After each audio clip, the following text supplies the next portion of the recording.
Yeah. Okay Arvind గారు ఇప్పుడు మనం నెక్స్ట్ చూసుకున్నట్టయితే బీజేపీ ఏపీ అధ్యక్షురాలుగా అయితే ఎన్టీఆర్ కూతురు పురంధేశ్వరి ఉన్నారు. Yeah.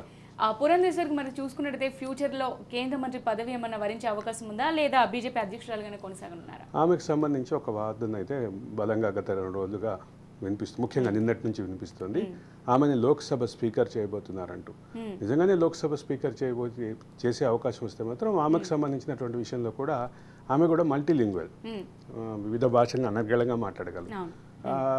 అంటే చిన్నప్పటి నుంచి పుట్టింది పెరిగిందంతా తమిళనాడులో కాబట్టి, మద్రాసులో కాబట్టి తమిళ్ మాట్లాడగలరు, తెలుగు మాట్లాడగలరు, హిందీ మాట్లాడగలరు, ఇంగ్లీష్ మాట్లాడగలరు. ఇటువంటి మల్టీలింగ్వల్ పర్సనాలిటీకి నిజంగానే స్పీకర్ పోస్ట్ వస్తే మాత్రం ఖచ్చితంగా ఆమె తన బాధ్యతను సక్రమంగా నిర్వర్తించే అవకాశం ఉంటుంది.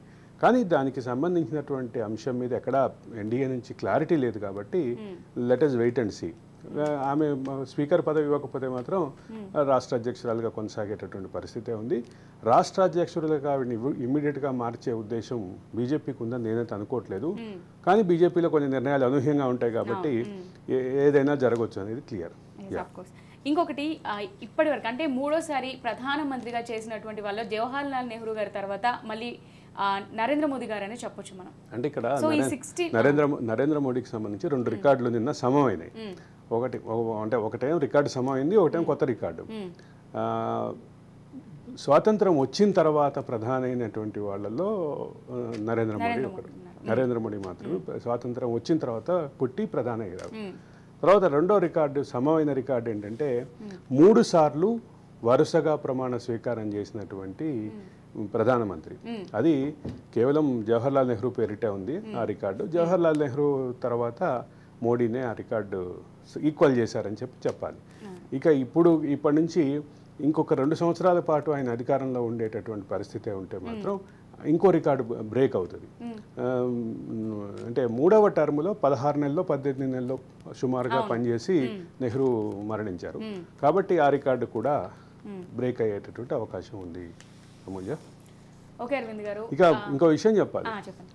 దాదాపుగా ఆగ్నేయాసియా దేశాలన్నీ కూడా నిన్న సమావేశానికి, నిన్నటి భేటీకి, ఆ కార్యక్రమానికి, వేడుకకి హాజరయ్యారు.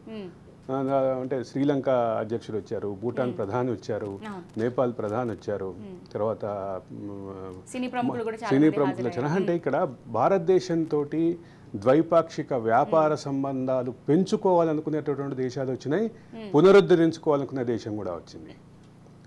మాల్దీవుల ప్రెసిడెంట్ ఈ మధ్య కాలంలో అక్కడ ఒక కేబినెట్ మంత్రి చేసినటువంటి వ్యాఖ్య కారణంగా భారతదేశం నుంచి ఆర్థిక సహాయం, అదే సందర్భంలో భారతదేశం నుంచి వాణిజ్య సహాయం అందుకోలేక గిలగిలలాడుతున్నటువంటి మాల్దీవుల పరిస్థితి. మాల్దీవులకు వచ్చేటటువంటి విజిటర్స్లో ప్రధాన విజిటర్ భారతీయులే. దీన్ని ఎమోషనల్గా, దీన్ని సెంటిమెంట్గా ఫీల్ అయ్యి ఆ వ్యాఖ్యల పట్ల ఆగ్రహంగా మొత్తం మాల్దీవుల టిక్కెట్లు కూడా క్యాన్సిల్ చేసుకున్నటువంటి భారతీయులు ఇప్పుడు మళ్ళీ తమతోటి సౌహార్ద సంబంధాలు కావాలి అని, కార్డియల్ రిలేషన్ కోరుకుంటున్నటువంటి మాల్దీవుల ప్రెసిడెంట్ కూడా వచ్చారు. మాల్దీవుల ప్రెసిడెంట్ రావటం వెనక చూడాల్సినటువంటి ప్రధాన అంశం ఏంటంటే, మాల్దీవుల అధ్యక్షుడు భారత్ తోటి తమ ద్వైపాక్షిక వాణిజ్య వ్యాపార సంబంధాలని పునరుద్ధరించుకోవాలని కోరుకుంటున్నారు.